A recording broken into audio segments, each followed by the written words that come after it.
আমরা যে হোটেলটায় ছিলাম একদম রাস্তার ওপরে, হোটেল রিজওয়ে। এটা এমএলএ হোস্টেলের সামনে, এমজি মর্গের থেকে 6 থেকে 7 মিনিটের রাস্তা। হোটেলটা কিন্তু খুবই ভালো, নতুন একদম। এই যে আমাদের ব্রেকফাস্টে ছিল ব্রেড অমলেট আর ম্যাগি, ভালো, মোটামুটি খারাপ না, ভালোই। এটা হচ্ছে ভারতের সর্বোচ্চ রোপওয়ে স্টেশন। এখানে অনেক চমড়ি গাইও আছে। চলো এবার রোপওয়েতে উঠি। এখন আমরা বেরোলাম নাথুলার দিকে যাওয়া, তার ইস্ট সিকিমের দিকে যাওয়ার জন্য। সকালবেলা এখন 8টা বাজে। এইখানেতে ছিলাম, এটা টিবেট রোড ছিল। এই সামনেটায় কাঞ্চনজঙ্ঘা দেখতে পেলাম সকালবেলা। জায়গাটা কিন্তু ভালো ছিল, এখান থেকে কাঞ্চনজঙ্ঘার ভিউ একদম পরিষ্কার ছিল। পর্যন্ত ওখান থেকে আবার আলাদা গাড়ি নিয়ে আসে।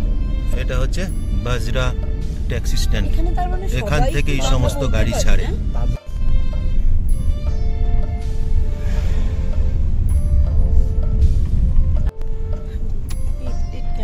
এই হেয়ারপিন ব্যান্ডটা একদম 60 ডিগ্রি ঢাল রয়েছে, দারুণ ঢালের রাস্তা।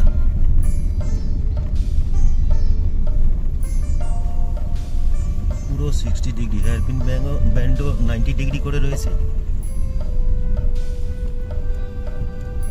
এটাও অনেকটা ওই জিগজ্যাগ রোডের মতোই, উপর থেকে দেখলে এটাও জিগজ্যাগ রোডই লাগবে, একদম জিগজ্যাগই লাগবে। এটা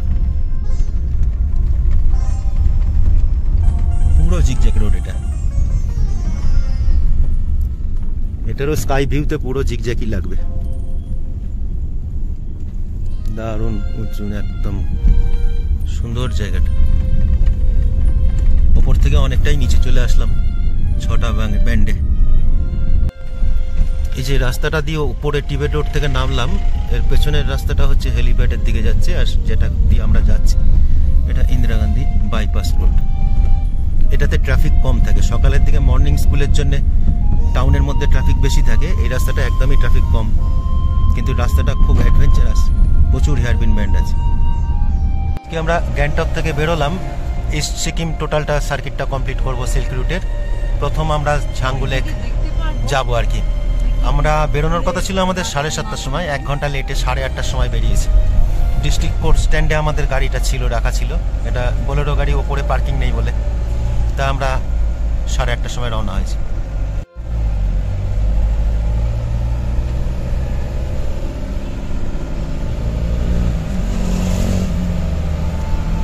আপনাদের রাস্তার দৃশ্য দেখাতে দেখাতে নিয়ে যাব। রাস্তা একেবারেই ফাঁকা, অনেকটাই সকালে বেরিয়েছি বলে। নাথুলা যাওয়ার আগে, এই গণেশতকের আগে একটা প্ল্যান্ট কনজারভেটরি আছে। এখানে টয়লেটও আছে, টয়লেট ফ্যাসিলিটি আছে।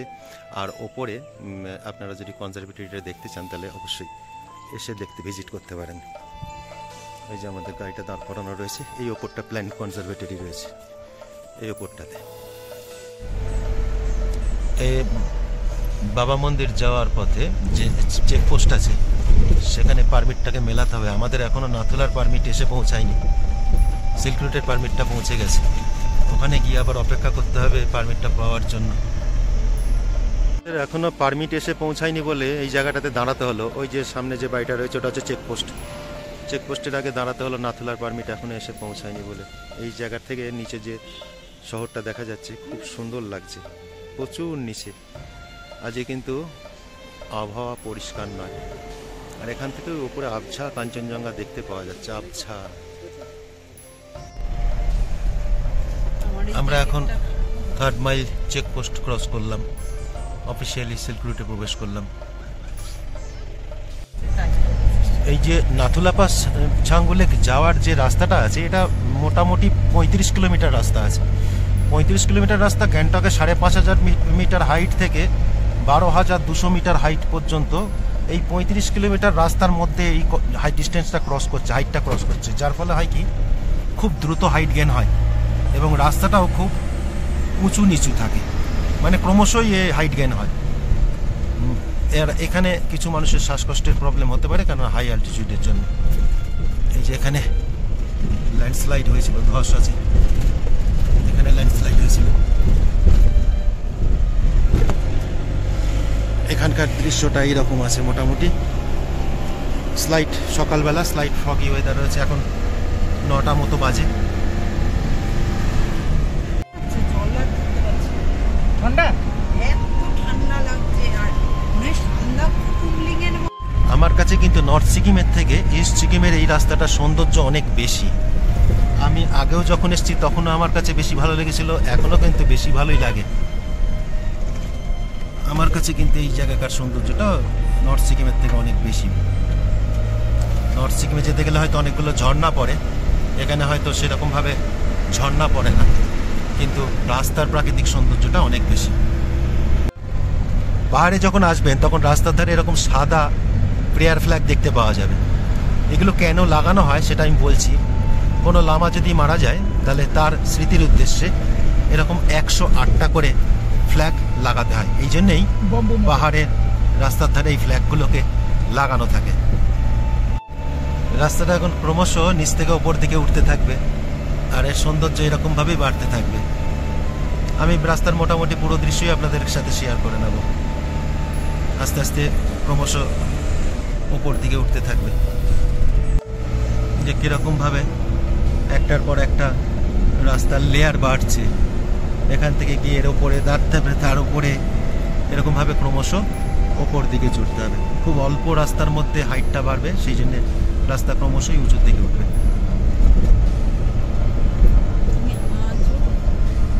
আর পাহাড়ের নিচের দিকে ফগ রয়েছে, ক্লিয়ার কিছুই দেখতে পাওয়া যাচ্ছে না। এইরকমই প্রাকৃতিক সৌন্দর্য ইস্ট সিকিমের এই রাস্তাতে।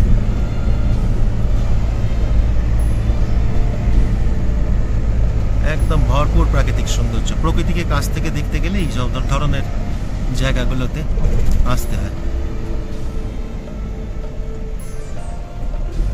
এই যে কাঞ্চনজঙ্ঘা ভিউ পয়েন্ট, কাঞ্চনজঙ্ঘা দেখা যাচ্ছে, ওই যে এক ঝলক কাঞ্চনজঙ্ঘা দেখতে পাওয়া গেল। অনেকগুলো বাইকার আছে রাস্তাতে।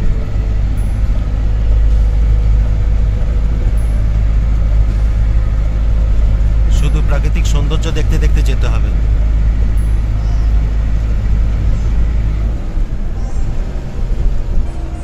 এখনো পর্যন্ত তো খুব সুন্দর রৌদ্রোজ্জ্বল আবহাওয়া রয়েছে। সাধারণত নভেম্বরের মাঝামাঝি সময় পাহাড়ে বেড়ানোর জন্য সব থেকে আদর্শ হয়। আমি এই টাইমটাই বেছে নিই, এই সময় ওয়েদার ক্লিয়ার থাকে। কিন্তু এবছরে তো অক্টোবর মাসের শেষ পর্যন্ত বৃষ্টি হয়েছে, মাঝে মাঝে নিম্নচাপের জন্য ওয়েদার খারাপ হয়েছে। এখান থেকে বাবা মন্দির 42 কিলোমিটার ছিল লেখা মাইলস্টোনে।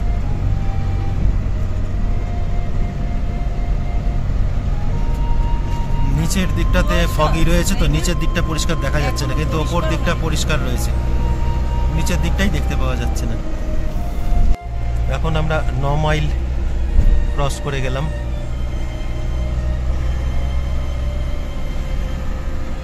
এই যে সামনে কাঞ্চনজঙ্ঘা রয়েছে, মেঘে ঢাকা কাঞ্চনজঙ্ঘা।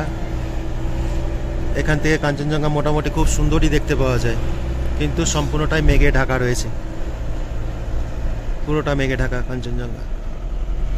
আমরা এখানে দাঁড়ালাম না, কারণ আমরা লেট চলছি বলে। এটাই কাঞ্চনজঙ্ঘা ভিউ পয়েন্ট। কাঞ্চনজঙ্ঘা দেখা যাচ্ছে না তো, মেঘে ঢাকা রয়েছে। এই সামনে এই 9 মাইল থেকে কাঞ্চনজঙ্ঘাকে পরিষ্কার দেখতে পাওয়া যায়, মেঘে ঢাকা রয়েছে এখন।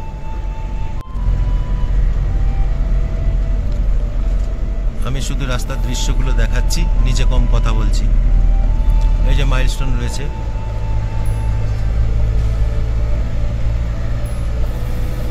বাবা মন্দিরে 39 কিলোমিটার। এটা NH 310।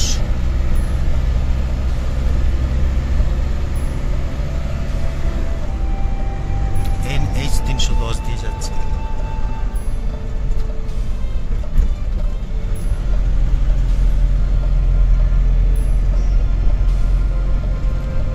সামনে নিচের পাহাড়গুলো দেখতে পাওয়া যাবে।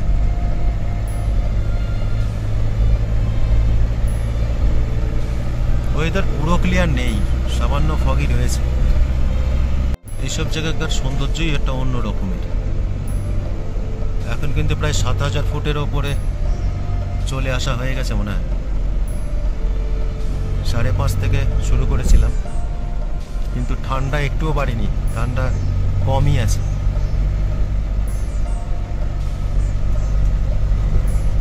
এই হচ্ছে এখানকার প্রাকৃতিক সৌন্দর্য।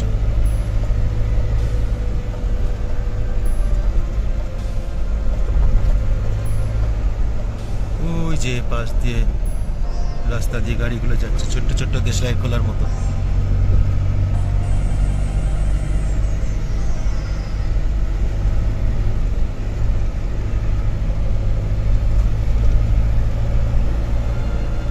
ওই রাস্তাটা এঁকে মেঁকে চলেছে, সরু রাস্তা পাহাড়ের গা বেয়ে।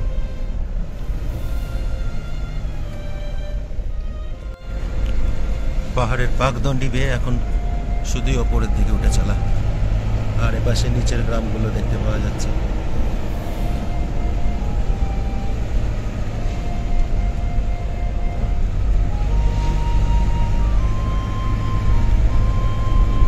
রাস্তার সৌন্দর্য নিয়ে কোনো কথা হবে না, অপূর্ব সুন্দর রাস্তা। গ্যাংটক থেকে ঝাঙ্গুলেক পর্যন্ত ডিস্টেন্স হচ্ছে 35 কিলোমিটার। যেতে সময় লাগে 2 ঘন্টা থেকে 2 ঘন্টা 10-15 মিনিট।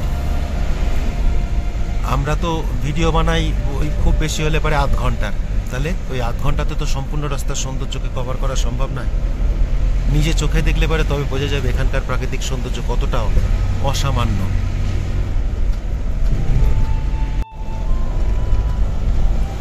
ওই নিচের গাড়িগুলো আস্তে আস্তে উপর দিকে উঠছে। নিচ থেকে উপরে দেখতে ভালো লাগে, উপর থেকে নিচে দেখতে ভালো লাগে।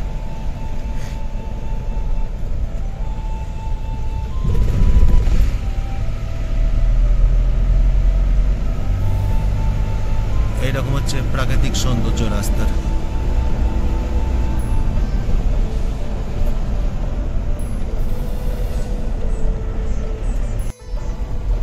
আমরা তো গাড়ির মধ্যে মাত্র আছি 2 জন, আর এ হচ্ছে ধনী ভাই, পেডংয়ে বাড়ি।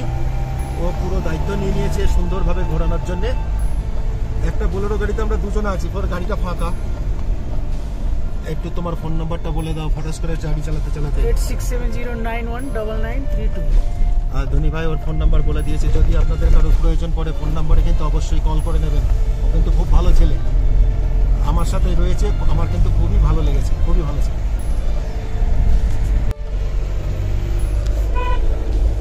এখানে ছোট্ট একটা ওয়াটার স্ট্রিম রয়েছে, ছোট্ট ওয়াটার স্ট্রিম।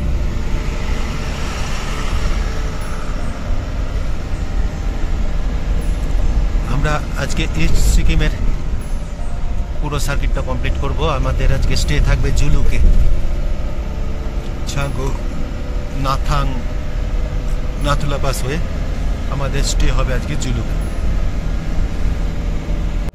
নাথুলা এখান থেকে 25, সেরাথাং 20, থেগু 12, সমগোলেক 8 কিলোমিটার।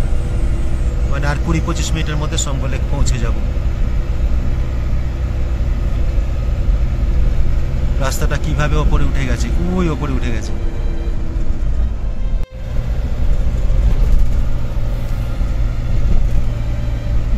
গাড়ির সারি সকালবেলা থেকে চলেছে। আমরা অনেকটা আগে বেরিয়েছিলাম, কিন্তু পারমিটের জন্য আমাদের দেরি হয়ে গেছে। আগে অনেক গাড়ি চলে গেছে, 100-র উপরে গাড়িতে আগে চলে গেছে। এই যে একটা স্ট্রিম রয়েছে, ছোট্ট স্ট্রিম, এগুলোকে ঝোড়া বলে এরা।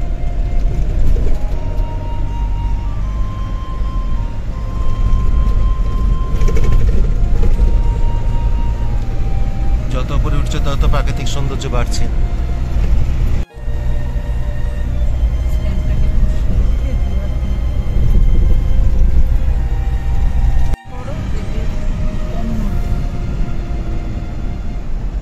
এখানে একটা হেয়ারপিন ব্যান্ড রয়েছে, শার্ট ব্যান্ড। এক একটা করে মোড় ঘুরছে, সৌন্দর্য বদলে যাচ্ছে। প্রত্যেকটা মোড়ে মোড়ে নতুন নতুন সৌন্দর্য। আর একটা বিষয়, যত হাইট বাড়ছে বড় গাছের সংখ্যা কমে যাচ্ছে, গাছের হাইট তত ছোট ছোট হয়ে যাচ্ছে। এই যে বড় বড় গাছগুলো রয়েছে, এগুলো হচ্ছে সিলভার ফার। এগুলো হচ্ছে এই ধরনের অল্টিটিউডের ন্যাচারাল হ্যাবিটেন্ট। সিলভার ফার হিমালয়ের 7,500-8,000 ফুট ওপরে প্রচুর পরিমাণে থাকে। এই গাছগুলোর আর একটা বাজে ব্যাপার হচ্ছে, বাজ পড়লে গাছগুলো ফেটে যায়। এই গাছে বাজ পড়লে মানে বাজটাকে ওরা খুব তাড়াতাড়ি ধরে নিতে পারে, ফেটে যায় গাছটা। এটা কিভাবে ওপরে উঠছে, এইরকম ভাবে উপরে উঠছে। আমি ওপর দিকটা দেখাচ্ছি, ধীরে ধীরে উপরে উঠে যাচ্ছে। আর নিচে যেগুলো রয়েছে এগুলো সবই ক্যাম্প রয়েছে, এগুলো দেখানো উচিত নয়। আর রাস্তার মাঝে মাঝে প্রিন্ট করে দেওয়া রয়েছে রাস্তার ড্রাইভিং কশন। আর এই যে মিরর দেওয়া রয়েছে হেয়ারপিন ব্যান্ডে, এই যে রাস্তার মধ্যে মধ্যে কশন দেওয়া রয়েছে, ড্রাইভিং কশন দেওয়া রয়েছে। এগুলো কিন্তু আগে দেখিনি, এইবারে দেখছি কশন দেওয়া রয়েছে। চিপসু, জায়গার নাম চিপসু।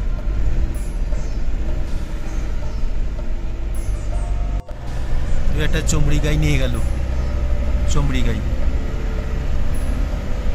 আস্তে আস্তে উপরের দিকে চলে আসলাম। এখানে কিছুটা ঘর বাড়ি রয়েছে। এটা একটা ছোট ঝর্ণা। আর এই যে এই পাশের দৃশ্য রয়েছে এরকম।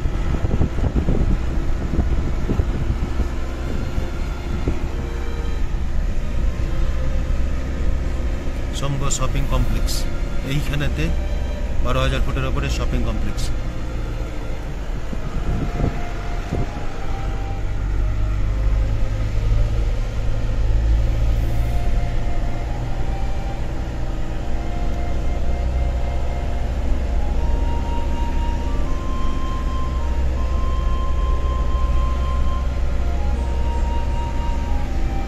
আমরা প্রায় গন্তব্যের কাছাকাছি চলে এসেছি।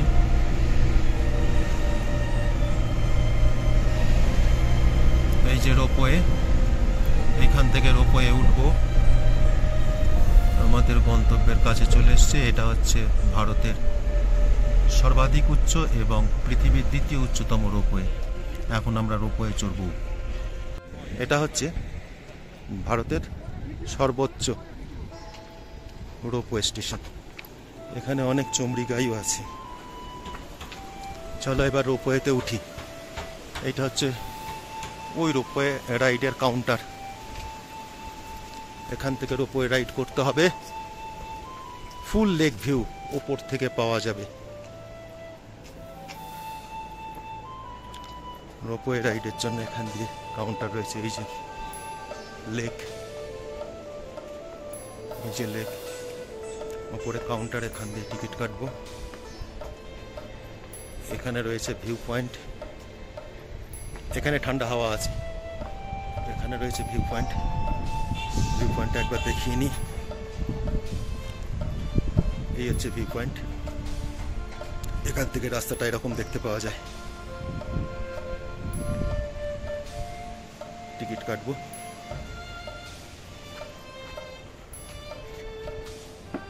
আস্তে আস্তে উঠবো, হাঁপানি হয়ে যাবে।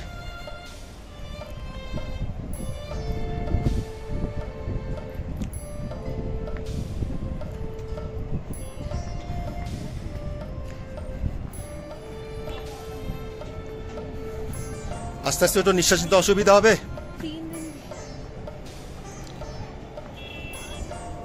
এখন 12,000 ফুট উপরে রয়েছি।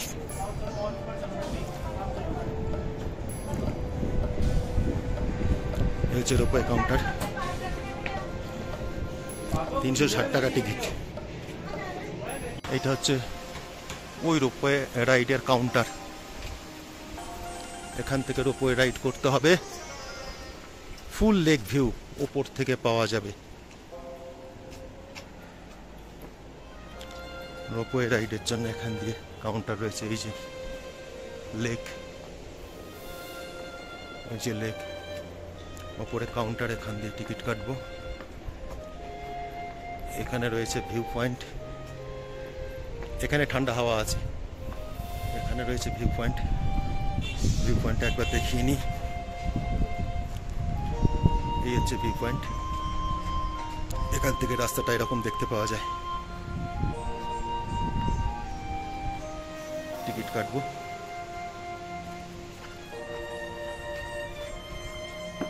আস্তে আস্তে উঠবো, হাঁপানি হয়ে যাবে।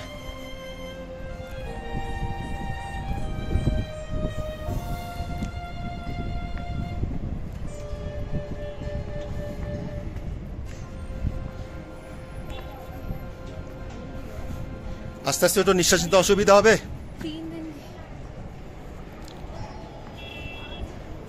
এখন 12,000 ফুট উপরে রয়েছি।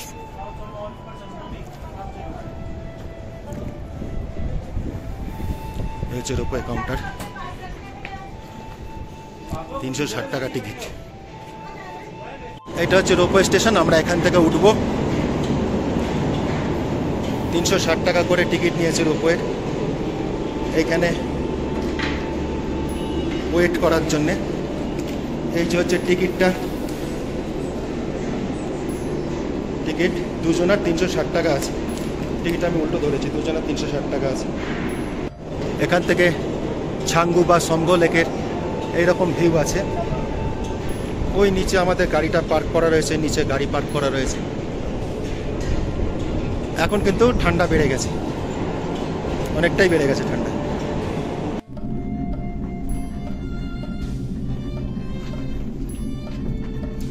এটা জীবনের প্রথম রোপওয়ে রাইড ছাঙ্গু লেকের ওপরে। এই যে আস্তে আস্তে ওই নিচ থেকে ওপরে চলে আসলো, আস্তে আস্তে ওপরে চলে আসলো। নিচে ছাঙ্গু লেক দেখতে পাওয়া যাচ্ছে, নিচে ছাঙ্গু লেক। আর এখানে কিন্তু একটা ছোট হেয়ারপিন ব্যান্ড রয়েছে। এখানে মোট 9টা হেয়ারপিন ব্যান্ড দেখলাম এই নিচে, আবার নামার সময় দেখাবো। এই পাশ থেকে রয়েছে ছাঙ্গু লেক। আস্তে আস্তে ওপরে উঠুক, আরো ভিউটা ভালো হবে। ওই ওপরে বরফ দেখতে পাওয়া যাচ্ছে পাহাড়ের উপরে। একটা রোপওয়ে নিচে নেমে গেল। ওই যে দেখা যাচ্ছে কাঞ্চনজঙ্ঘা। ওপরে উঠলে আরো পরিষ্কার দেখতে পাওয়া যাবে, ভালো করে দেখাতে পারবো। এটা হচ্ছে ছাঙ্গু লেক, এই দেশের ভারতের সব থেকে উচ্চতম রোপওয়ে। ওই নিচে রোপওয়ে স্টেশন থেকে লেকের পাশ থেকে 360 টাকা করে পার হেড টিকিট। ছাঙ্গু লেকের দৃশ্য উপর থেকে এরকম লাগছে। আর এই যে কাঞ্চনজঙ্ঘা দেখতে পাওয়া যাচ্ছে, আস্তে আস্তে উপরের দিকে উঠছে। এই রোপওয়ে রাইডটা কিন্তু এখানে অবশ্যই করা উচিত, কারণ এটা যেহেতু দেশের সর্বোচ্চ রোপওয়ে রাইড। এই হচ্ছে দৃশ্য, খুবই সুন্দর। আমি এর পুরো ভিডিওটা আমার ডেসক্রিপশনে দেওয়া থাকবে, সেখান থেকে আপনারা লিঙ্ক নিয়ে দেখতে পারবেন। থেকে উপরে ওঠার পরে কাঞ্চনজঙ্ঘা ঠিক এইরকম দৃশ্য দেখতে পাওয়া যাচ্ছে। এত কাছ থেকে কাঞ্চনজঙ্ঘা রোপওয়েতে উঠলে তবে দেখতে পাওয়া যাবে, নাহলে কিন্তু দেখতে পাওয়া যাবে না। সিকিমে পেলিং ছাড়া এত সুন্দর কাঞ্চনজঙ্ঘা আর কোথাও জায়গা থেকেই দেখতে পাবে। এইটা মনে হয় পেলিং এর থেকেও বেশি ভালো দেখতে পাওয়া যাচ্ছে। নিচে মেঘ রয়েছে, আর ওই নিচে যে ঘর বাড়িগুলো রয়েছে ওইখান থেকে রোপওয়ে স্ট্যান্ড রয়েছে, ওখান থেকে রোপওয়ে স্টেশন, ওখান থেকে টিকিট নিয়ে উপরে আসতে হবে। এই ওপর থেকে ছাঙ্গু লেকের দৃশ্য রয়েছে। আর এই ওপরে যে পিকটা রয়েছে, এই পিকটা হচ্ছে 16,250 ফুট। এখান থেকে ডোকলাম, নাথুলা পাস সব ক্লিয়ার দেখতে পাওয়া যাবে। আজকে ওয়েদার ক্লিয়ার আছে। আমার সঙ্গে আমার পার্টনারের শ্বাসকষ্ট হচ্ছে, ওপরে যেতে পারবে না, নিয়ে যাওয়া উচিত নয়। নিচে ছাঙ্গু লেক আছে, নিচে ছাঙ্গু লেক। ওই রাস্তা দিয়ে গাড়িগুলো যাচ্ছে। বেশিক্ষণ এখানে থাকা উচিত নয়। এবার আস্তে আস্তে নিচের দিকে নেমে যাব। দারুণ লাগে। আর এই যে আমার সাথে ধনী ভাই রয়েছে না, এ খুব হাসি খুশি, খুব হাসি খুশি ছেলে। এর সাথে অবশ্যই আসবেন, আমি ওর নম্বর দিয়ে দেবো। খুব হাসি খুশি আর খুব মানে ফ্রেন্ডলি, ও ভাইয়ের মতো হয়ে গেছে। দারুণ। এটা হচ্ছে স্টেশনটা। এবার নিচের দিকে যাব।